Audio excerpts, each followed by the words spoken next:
Once upon a time, there was an ambitious young boy who dreamed of success.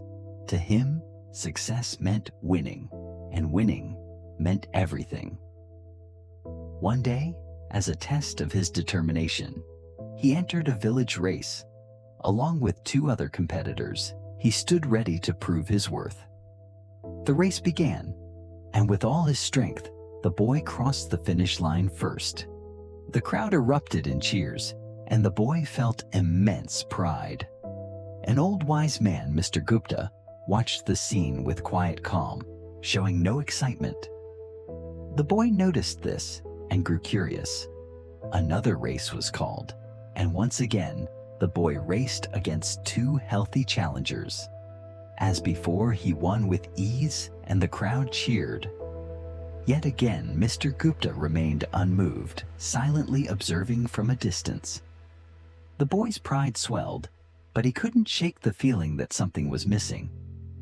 Eager for more glory, the boy called for another race. This time, the wise man stepped forward and proposed a new challenge. He introduced two very different competitors, an old woman, frail and weak, and a blind man. The boy was confused but agreed to the race. The race began, and the boy swiftly crossed the finish line. The old woman and the blind man, however, never moved from the starting line. When the boy looked to the crowd expecting their usual cheers, he was met with silence. Confused and disappointed, he asked Mr. Gupta, "Why won't they cheer for me?"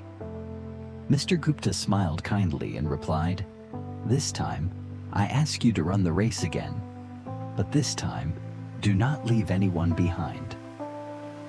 The boy pondered the meaning of his words and, with newfound understanding, positioned himself between the old woman and the blind man. He gently took their hands, and together they walked slowly toward the finish line. The boy was no longer rushing. Instead, he matched their pace.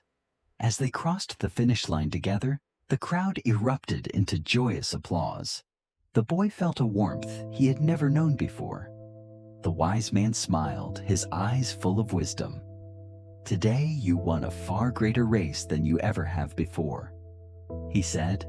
"In life, we often run, eager to win and prove ourselves.